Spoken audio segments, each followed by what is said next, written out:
Ok, vamos a continuar.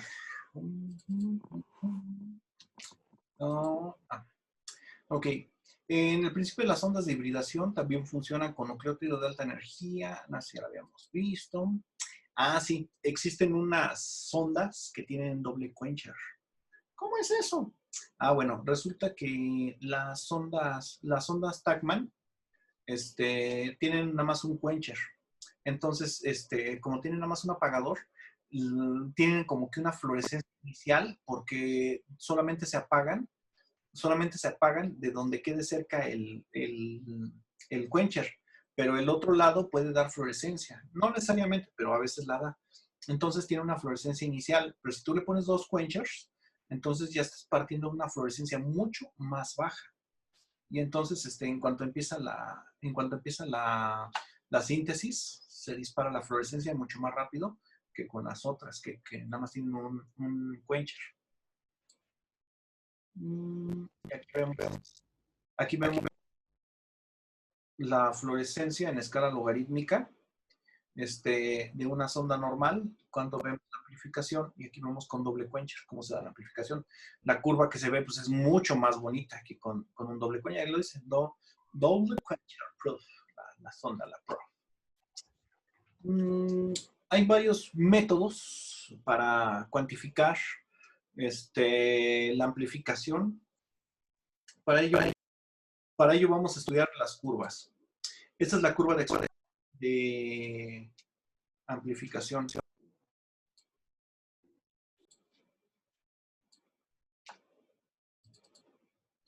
Ok, entonces, aquí vemos el threshold. Esta es la línea base.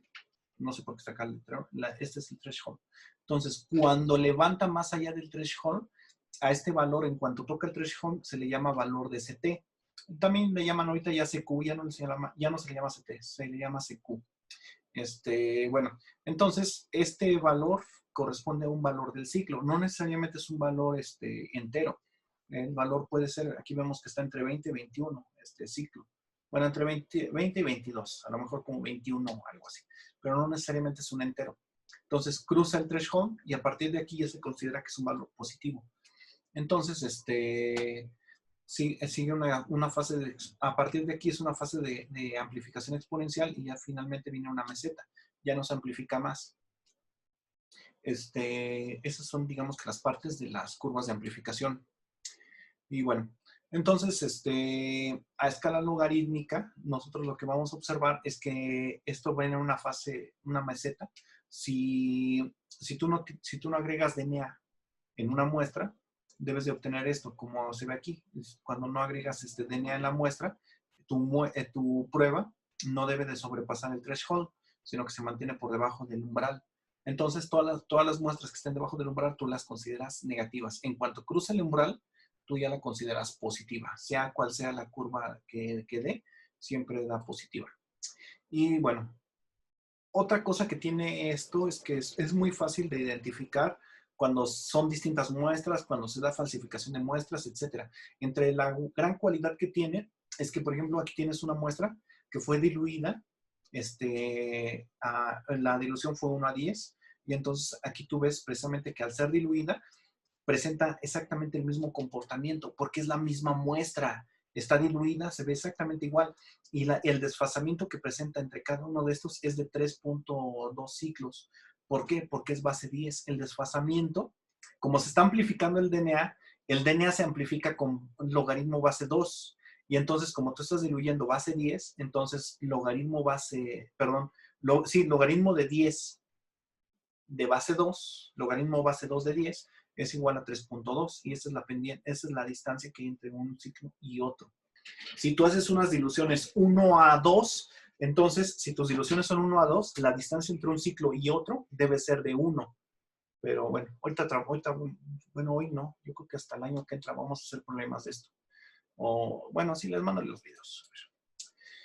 Y bueno, cuando yo grafico en escala logarítmica, aquí esta parte que se ve muy linda, muy lineal, resulta que no lo es. En escala logarítmica se ve así.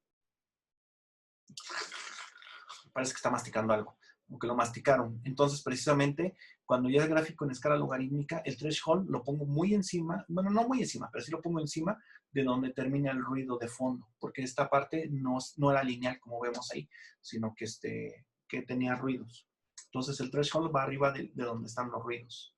Entonces, aquí toda esta parte, esta es escala lineal, no es escala logarítmica, debería ser logarítmica. El threshold lo coloco aquí, y en cuanto cruza la línea, vemos que se considera positivo. También estas son diluciones de la misma muestra, también vemos que conservan un patrón de amplificación más o menos similar. Aquí ya se separan estas, pero más o menos es conservado el mismo patrón. Entonces aquí tú identificas que es la misma muestra. Y bueno, entonces cuando cruza el umbral, el threshold, este es el CT. Y si tú lo haces por triplicado, vamos a suponer que estas dos son la misma muestra y la hiciste por duplicado, no por triplicado. Normalmente se hacen por duplicado o triplicado estas. Entonces, aquí tú tendrías un CT que es de 25, a lo mejor aquí tú tienes un CT de 24.2 y el que tú reportas para cálculos o el que vas a trabajar sería un promedio de ambos. Lo mismo aquí, a lo mejor este CT está en 29, a lo mejor este CT está en 27, entonces el promedio de entre 29 y 27, el CT que vas a trabajar es de 28. Y así, para cada una de las muestras debes de trabajar distintos CTs promedio. Y bueno, entonces, ¿cómo se pone el umbral? El umbral, el threshold, aquí en este caso es muy alto, o sea, el ruido de fondo ya lo dejaste bien por abajo. Aquí este está muy bajo porque aquí tengo ruido de fondo que está filtrándose. Ah, no, perdón, este es correcto, está por aquí. Es que es escala logarítmica. Entonces, este es correcto. Ya si lo hacemos en escala lineal, todo esto es mucho, mucho más pequeño, perdón. Y este es demasiado alto porque estoy alcanzando la fase de la meseta. Entonces, antes de que llegue a la fase de la meseta, es un threshold correcto. Entre cada dilución no existe una separación que deriva del efecto de la dilución. Y cada uno de estos debe tener el mismo efecto en el threshold. ¿Sí?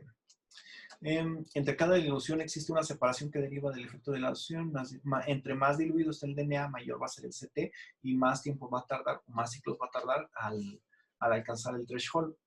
Ahora vean, cuando tú graficas la concentración de DNA aquí contra el CT, vas a obtener una curva de este tipo. Entonces, supongamos que esta es la misma muestra. Supongamos que esta es la misma muestra y cada una está diluida 1 a 10. Entonces, esta muestra está pues diluida nada más 10 veces. 100, 1000, 100,000, así. Entonces, si saco el logaritmo de la concentración, esta como está diluida 10 veces, le corresponde el valor de 1. Logaritmo, bueno, ese sería el logaritmo de la concentración de DNA menos el logaritmo, para que quede de esta manera. Entonces, este es diluido 1 a 10, 1 a 100, 1 a 1000, 1 a 10,000, 1 a 100,000, 1 a 1,000,000, 1 a 10 millones. Entonces, son estas muestras y cada una de estas tiene un CT. Entonces, por ejemplo, veo esta y dice, tiene un CT como de 14.5. Y entonces, esta que está diluida 1 a 10, la pongo aquí en el CT de 14.5. Esta otra tiene un CT como 18. Y ahí lo pongo. Y lo que voy a observar aquí es una curva que hace esto. Va a ir aumentando el CT conforme esté más diluido el DNA. De esto sí vamos a hacer ejercicios, porque eso es importante. Esa es la eficiencia de amplificación. Al principio se considera un patrón muy importante para tomar en cuenta. Hoy en día realmente ya se le está dando menos importancia. Ya no es tan importante la eficiencia como era antes, así es como lo calculas. Es 10 elevado al inverso de la pendiente.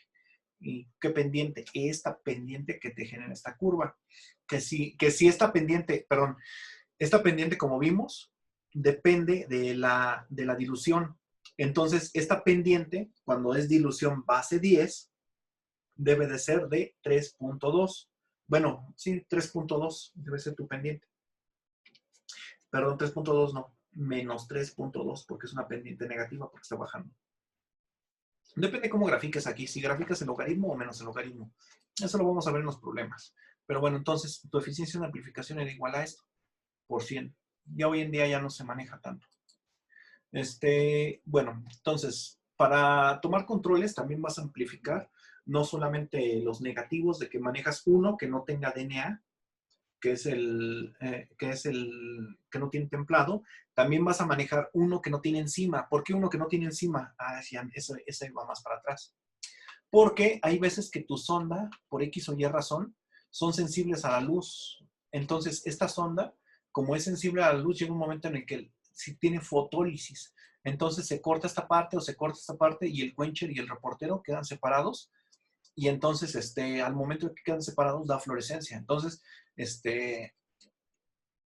pones un control que no tenga enzima para que no haga amplificación, y si tú ves amplificación aún sin enzima, espérate, tu sonda estaba dañada. Al calentarla se degradó. Entonces, aguas. Ese es un control. No tienes que poner todos, nada más el que pongas, con el DNA que pongas, con eso estás viendo que que tu sonda está bien, que no se degradó por efecto del calor, porque ves que si las expones a la luz y se degradan y ya nada más tantito calor que le pongas, se sigue degradando. Y aquí hay unos colores, el TAMRA, el BHQ y el C.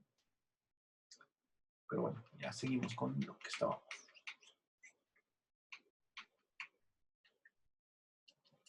Ahora, los controles positivos que se utilizan normalmente son genes endógenos que pertenezcan a cada especie. Entre los genes endógenos, los más utilizados son los housekeeping, esos que se encargan de la reparación celular y normalmente tienen un nivel de expresión constante en todas las células, independientemente de las condiciones en las cuales se encuentre, estresada, relajada, en crecimiento, en senescencia. Normalmente todas tienen housekeepings constantes. Entre estos son algunos ejemplos de housekeeping. Obviamente, sí llegan a variar, pero muy poco. Realmente solamente en casos muy gachos de senescencia, ya la célula deja de sintetizar tubulina o actina o cosas así, y entonces ya no son válidos. Pero para la inmensa mayoría de los casos son válidos estos genes. De hecho, los que yo más he trabajado es 18S y actina. Y bueno, el gen endógeno debe ser uniforme en los niveles de expresión para tus estudios. Debe hacerse la validación con eficiencia de la amplificación con el blanco y el gen endógeno. Ahora, una vez que haces tu PCR, lo que vas a hacer es lo siguiente. Tomas tu PCR y la corres en un tubito, y si lo corres en un gel de agarosa, si ves una banda nada más, está bien hecha tu PCR. Si ves dos bandas, algo pudo haber salido mal. Y bueno, ese de algo pudo, hay que ver qué cosa salió. Pero no es necesario también correrlo en una PCR. También puedes agarrar y tomas el tubo ya que acabó tu PCR, agarras y desnaturalizas a alta temperatura. Desnaturalizas y conforme vas bajando la temperatura, mides la fluorescencia. Cómo se va apagando con respecto al tiempo. Y entonces tú ves cómo se va apagando la fluorescencia con respecto al tiempo. Pero esto nada más es válido nuevamente, esta parte nada más es válida cuando estás trabajando con Cyber Green. Hay otro colorante que también se une al DNA que se llama Eva Green. Hay uno que es Cyber y otro es Eva. Los dos son green. Ay, caray. Entonces, Eva Green y Cyber Green se unen al DNA de doble cadena, y entonces cuando el DNA se encuentra desnaturalizado, pues no se unen. Entonces, cuando tienen los apagones estos, cuando sí se une, es cuando tienes esta parte constante. Por eso es variación de la fluorescencia con respecto al tiempo.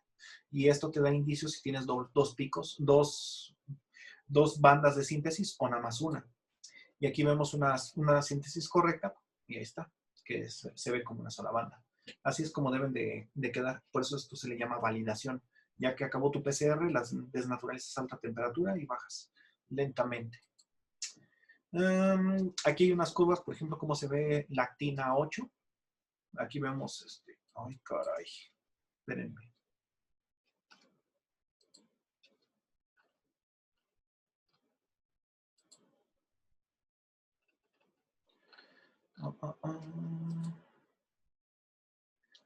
Estos son distintos organismos de actina 8, pero desgraciadamente no puse qué era cada organismo. Sorry. Este es otro gen que es PR1.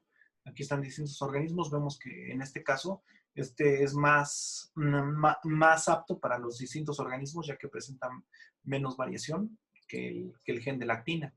varía mucho de un organismo a otro.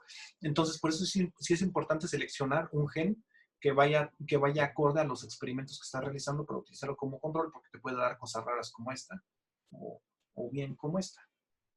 Este es un método antiguo de cálculo de expresión genética, el cual no vamos a ver por cuestiones de tiempo en esta clase.